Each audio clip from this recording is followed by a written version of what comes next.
This is Andi Purewal for Boxing News. I'm joined by Jordan, the Thrill Girl here in Harlow, Essex. Jordan, how are you? The first time I'm seeing you in your new surroundings. I know obviously you've interviewed you since, but haven't been down here since you joined up. Yeah, no, I'm good. Just working away, grafting away, training hard, and looking forward to the fight.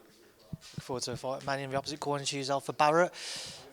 Why is Zelfa Barrett, Jordan? When you look at that victory against Marku and there's always talk about those big opportunities, still a big domestic fight, but why do you feel like this is the right fight on the back of a Conlon one? Because that's the one they said you've got to have. They just said you fight in Zelfa. I said yes, no problem. Is what it is. Yeah, I don't know.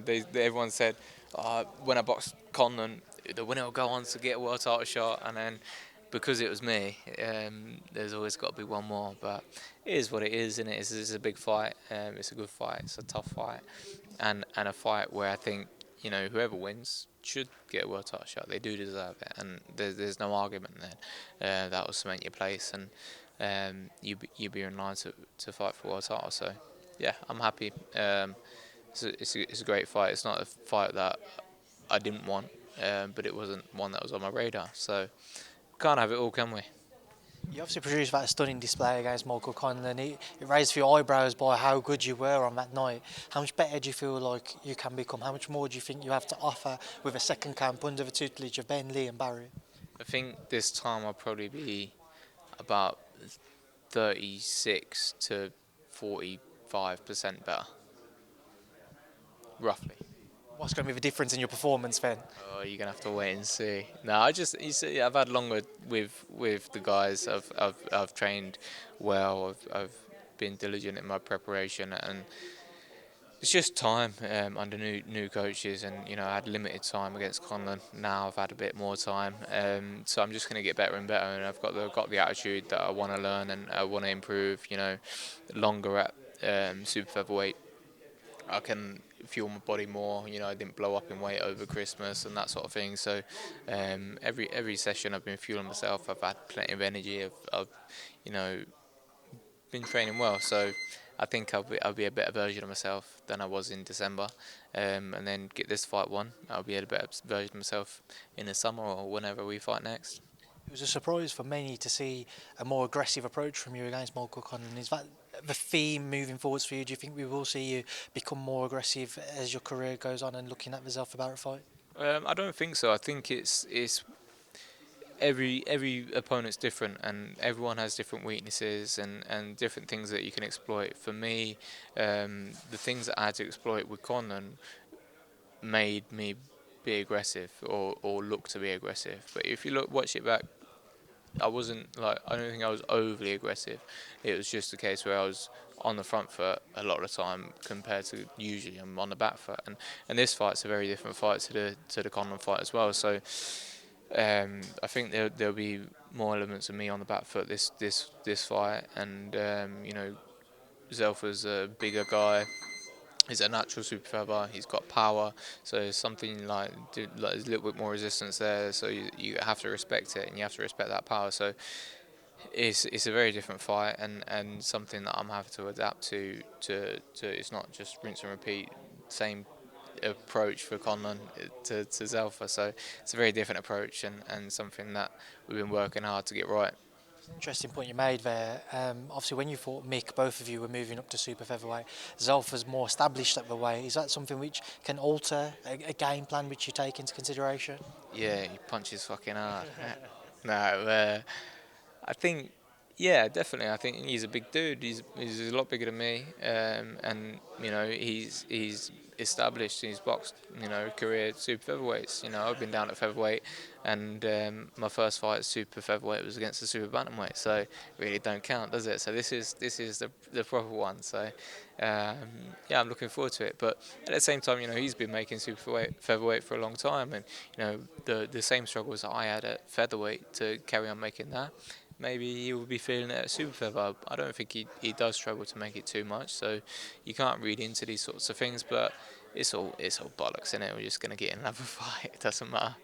You said obviously earlier on that you believe it's only fair and only right that whoever's successful come April is in a pole position to challenge for world honours. It's a division which is relatively wide open. Nobody's really dominating it at the minute. When you consider world champions. Who stands out for you? Who do you feel like you'd love to test yourself against? For me, it'd be Joe Cordina because he's from the UK. Um, it'd probably be the biggest fight out there for me um, in Britain, and he's a very good fighter, and he's probably number one.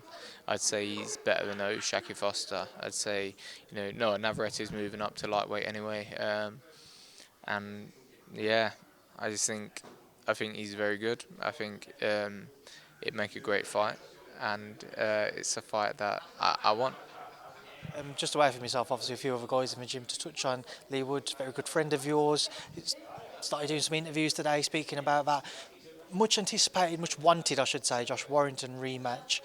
Has he spoke to you about it? Does he tell you how badly he wants that fight? Yeah, I think it's the only fight to make for him now, isn't it? Like, there's a bit of needle still. There's a bit of back and forth. They're both giving each other a bit of lip on Twitter or other socials, etc. So yeah, it makes sense. Everybody wants to see it again. There was a little bit of controversy because I think Warrington was up in the fight and then Leigh knocks him out. Um, but let's get it made. There's stop the talking, do the fighting. There's, I just want to see the fight. And obviously, a couple of your campmates fighting on Sunday, Fabio Wardley and Fraser Clarke. What do you make of that heavyweight fight? I'll be in church. It's Easter in it, so no, I'm joking. What, I was about to say 9 p.m. No, I I think it's a great fight. I think Fabio's come up a different way to Fraser. Fraser had that amateur pedigree. He's on GB for years. He boxed all the top guys, and Fab come out of white collar boxing, and look at what he's gone and achieved. He's smashed it, and he's British champ. And he's boxed some very good fighters and done demolition jobs on him. And I don't know really who Fraser's boxed to prepare him for Fabio. So he's very fast, he's very explosive, he hits like a train, and he's got these guys behind him, so he knows exactly what to do, when to do it, and why to do it. So it's going to be a hard night for Fraser, I think. Of course, you got Chris Kongo as well facing Florian Marku. How does that one play out? I think everything I've seen of Chris this camp, he's looked tremendous, like really good, really sharp. He's a very good boxer. He's got great IQ. I think he's going to be one step ahead of Florian. I think he'd be a little bit too fast for him, a little bit too sharp for him. I can see him winning either wide points or chipping away and getting him late. Jordan, obviously, since you've linked up with the gym, we've seen a great deal of success, not just since then, but prior as well. What do you think makes the team of Ben, Leigh, and Barry so successful? So many people really taking note now. Just the level of analysis that they do. They pick out things that people don't see. Leigh Wiley's a genius, considering he's never boxed before in his life, but he's just got a mind that just works in different ways. And every now and again you get someone just come along that's just unnaturally good at something, and he's just unnaturally good at the video analysis. And I think boxing's so far behind other sports in breakdowns and video analysis. These guys are really pioneering it, so I'm very lucky to be in, and yeah, they're very good. They just give the fighter clarity. All you want as a fighter is to be told, go do this, it'll work, and we'll go on. And that's what it is. You go, as long as you do what you're told, there's a 90% chance that you're going to win. So. Leigh just sang their praises to me outside as well, and he said that, again, on the back of the first Warrington fight, maybe he had a year or so left of his career, and he said he thinks that maybe people are going to start coming in now, maybe as he comes to the end and other fighters do, new fighters come in and take up their time. So basically, you're the replacement for Leigh Wood.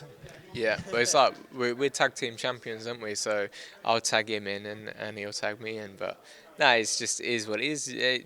Boxing, as a fighter, you only get one career, and you have to make the most of your career.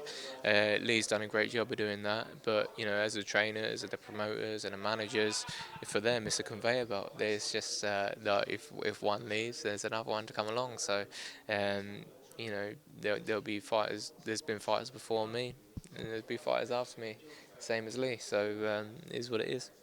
Jordan, a pleasure to catch up with you as always. Obviously, enjoy the rest of camp and what's to come. And when you're done, we'll go for a mixed grill. Buzzing.